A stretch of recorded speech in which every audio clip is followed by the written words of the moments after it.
why is everybody talking about this image of Donald Trump? I'm going to let you have a little think. This is a photograph of the University of Georgia women's tennis team. They were visiting the White House to mark a recent NCAA championship. Now, it's not uncommon for Donald Trump to invite different sporting teams to come and have press opportunities like this, and it generally ends in a photograph. From a photographer's perspective, what you would normally do in a situation like this is you would take some of the taller men and you would put them in the background.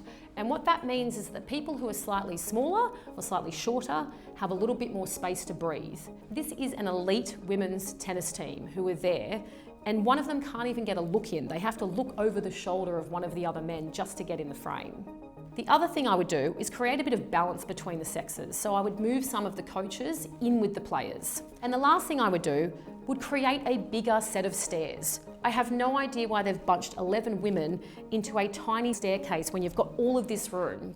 This image would have had to have been set up. This photograph is directly from the White House. So they know that millions and millions of people are going to see it almost instantly. Wouldn't you think that they would have considered the positioning of it just a little bit more? I also can't help but notice just the stark contrast between this image and an image that was taken at the White House of the men's ice hockey team in February of this year. That was taken by a professional photographer and the output was really beautiful. This, on the other hand, feels like an afterthought. This isn't the first time that an image like this has come out of the White House. Take this example in 2017. It is Donald Trump signing an anti-abortion bill. The other thing I want to touch on with this image is a symbolism of the red MAGA tie.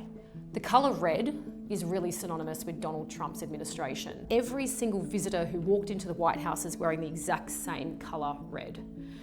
My eyes are directly pulled into the line of sight and I move along the men one at a time. I don't think that's a coincidence. So while the picture speaks 1,000 words, I think we should take a look at the video just to see if it changes anything.